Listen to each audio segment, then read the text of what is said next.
இந்த ஒரே வேதனை உலகம் முழுக்க என்னென்னலாம் நடக்கிறதோ, நடந்து வருகிறதோ, இனி நடக்க போகிறதோ, அது எல்லாவற்றையும் அறிவிக்கும் ஒரு முக்கிய புத்தகமாக இருக்கிறது.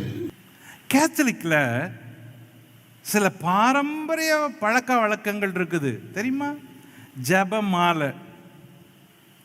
ஜெபமாலையின் பழக்கம் எங்க? தோ இந்த புஸ்தகத்துக்குள்ள இருக்கிற ஒரு பழக்கம் அது.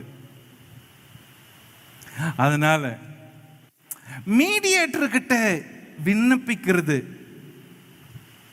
தோ இந்த புஸ்தகத்துக்குள்ள இருக்கிற செய்தியில அது ஒரு பழக்கம்.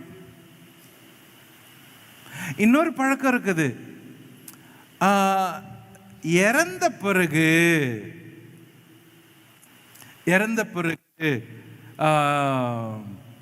கடவுள் ஒருத்தன் பாவம் செஞ்சவனா இருந்து அவன் இறந்துட்டான்னா அவனை பூமியில் இருக்கிறவங்க அவனுக்காக வேண்டுதல் பண்ணா ஆண்டவர் அந்த ஜபத்தை கேட்டு அவனுக்கு பரலோகத்துக்கு அனுப்பிடுவாரு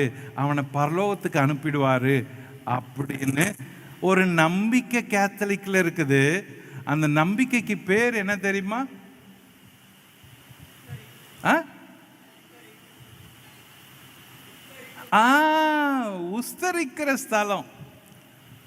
உத்தரிக்கிற ஸ்தலம்ன்றது நாட் பிப்ளிக்கல். பைபிள் அப்படி கிடையாது. ஒரே தரம் மரிப்பதும் பிறகு நியாய தீர்ப்புக்கு போயிடணும். ஆனால் கேத்தலிக்கில் ஒரு நம்பிக்கை இருக்குது. பாவம் செஞ்ச ஒருத்தன் இறந்துட்டான், பாவத்தோட இறந்துட்டா அவனை ஆண்டவர் கொஞ்ச நாள் கஷ்டப்பட்டு வச்சு அதுக்கப்புறம் பூமியில் இருக்கிறவங்க ஜபத்தை கேட்டு அவனை மன்னிச்சுட்டு பரலோகத்துக்கு அனுப்பிச்சிருவாருன்னு. Not biblical. இந்த பழக்கம் தோ இந்த புஸ்தகத்துக்குள்ள இருக்குது. இந்த புஸ்தகத்தை பின்னாட்களில் தவிர்த்துட்டாங்க, வேதத்திலிருந்து தூக்கிட்டாங்க. இதுக்கு பேர் தான் தள்ளுபடி ஆகமம். இப்போ ஒரு கேத்தலிக் கிட்ட ஒரு பெண்டிகாஸ்டல் பிலீவர் பேசணும்னா இந்த புஸ்தகம் ஏற்கனவே நீங்கள் படிச்சிருக்கணும். ஆனால் இப்போ நம்ம அதை படிக்க போகிறது இல்லை, படிக்க வாய்ப்பும் இல்லை. ஆனால் அந்த பழக்கம் எங்கிருந்து வந்துச்சு? தோ இதுக்குள்ள இருக்கிற பழக்கங்கள். சரி, ஏன் இந்த புஸ்தகத்தை தள்ளிட்டாங்க? ஏன் வேணான்னு தள்ளிட்டாங்க? இப்போதான் 200 வருஷத்துக்கு முன்னாடி தான் ஒரு வசன எழுப்புதல் வந்துச்சு. கேத்தலிக்கில் வச்சிருந்த இந்த புத்தகம் ப்ராட்டஸ்டன்ட் பீப்புள் வந்ததும் இதை தள்ளிட்டாங்க. தள்ளுபடி ஆகமம் அப்படின்னு அழைக்கப்படுறதுக்கு இந்த புத்தகத்தை தள்ளுறதுக்கான காரணம் என்னன்னு உங்களுக்கு தெரிஞ்சிட்டா இந்த புத்தகத்தை உங்களுக்கு இருக்கிற இந்த இந்த செய்திகளோடு கூட கேத்தலிக் பேசுறது வசதியாக இருக்கும். முதல்ல இந்த புத்தகங்கள் கிரேக்க மொழியில் எழுதப்பட்டது, ஹீப்ரூவில் எழுதலை. அதனால ஹீப்ரூ பீப்புள் இதை தொடவே இல்லை. அது மட்டும் இல்லை, இது ஆவியினால் எதுவும் எழுதலை, இன்ஸ்பயர்டு பை த ஹோலி ஸ்பிரிட்டா தெரியலையா, அதனால இது வேண்டாம் அப்படின்னு ஒதுக்கிட்டாங்க. மூணாவது, இந்த புஸ்தகம் எங்கும் தொடர்ச்சியா இல்லை. நாலாவது, இது யாரும் கோட் பண்ணல. பழைய ஏற்பாட்டிலையும் கோட் பண்ணல, புதிய ஏற்பாட்டில் கோட் பண்ணல. இயேசு கோட் பண்ணல, பவுல் கோட் பண்ணல, சீஷர்கள் கோட் பண்ணல. ஐந்தாவது, இதுல கட்டுக்கதைகள் அதிகமா இருக்குது, கற்பனை அதிகமா இருக்குது. அதனால இவைகள் விசுவாசத்துக்கு உதவலையாம். அதனால இது வேண்டாம் அப்படின்னு தள்ளிட்டாங்களாம். இப்ப ஒரு பெண்டிகாஸ்டல் பிலீவர் கேத்தலிக் கிட்ட பேசுறப்ப, காஸ்பல் சொல்றப்ப எப்படி அப்ரோச் பண்ணணும்னா, வாதத்தால பண்ணக்கூடாது, வசனத்தால பண்ணணும். வசனத்தை பைபிள் சொல்லுது, சாந்த குணத்தோட பேசு, வாக்குவாதம் பண்ணாத, ஃப்ரீயா பேசு, ரொம்ப சபை வெறியோட பேசாத. அவங்க ஏத்துக்கினாலும் ஏத்துக்கலனாலும் அவங்களுக்காக ஜபம் பண்ணி பேசு அப்படின்னு. அப்போ கேத்தலிக்கோட பேசுற வேலை ஊழியம் நமக்கு இருக்குது. ஏன்? உலகத்தில் மரியாளா இயேசுவா அப்படின்னா நமக்கு எல்லாருக்குமே தெரியும், இயேசுதான் ரட்சகர் அப்படின்னு. ஆனால் அவங்க சொல்றாங்க, தாய் இல்லாதியா பிள்ளை வந்துட்டான் அப்படின்னு. அப்போ வசன அடிப்படையில் இல்லாத செய்தி. அதோ உன் தாய், அதோ உன் மகன்னா தாய் மட்டும் பெருசா போட்டுட்டு குழந்தைய இயேசுவை சிறுசா காட்டுறது தப்பு. மரியாள் பெரிய உருவமா போட்டு இடுப்புல இயேசுவை இயேசு குழந்தை இயேசுவா காட்டுறது தப்பு.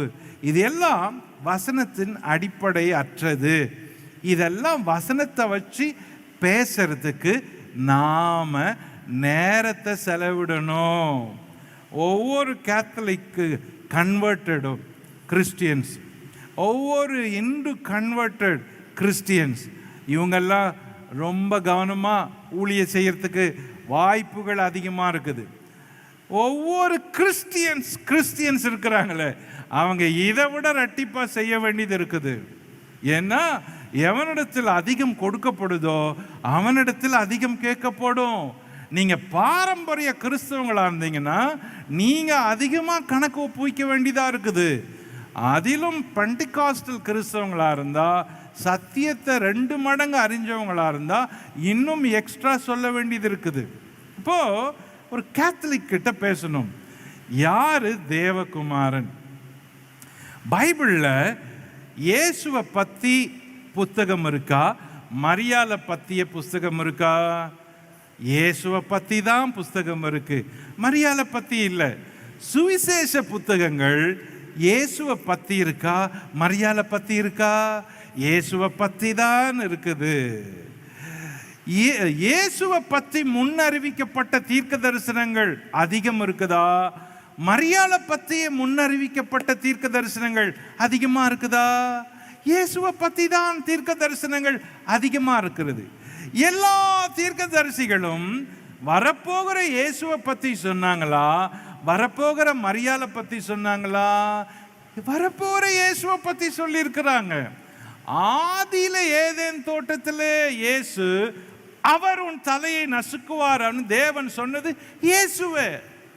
அப்போ ஆரம்பத்திலிருந்தே இயேசு முன்னறிவிக்கப்பட்டிருக்கிறாரு. இயேசு பாவிகளுக்காக ஜீவனை கொடுத்தாரா, மரியாள் பாவிகளுக்காக ஜீவனை கொடுத்தாரா?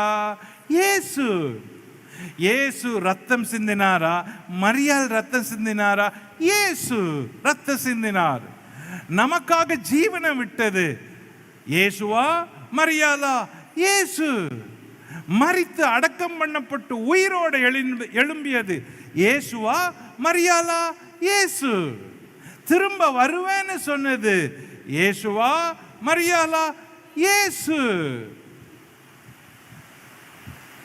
இப்படி இயேசுவை பத்தி பேச வேண்டிய இந்த நாவுகள் இயேசுவை பத்தி பேசாததுனால அவங்கள நம்ம மாற்ற முடியாத போயிடுது.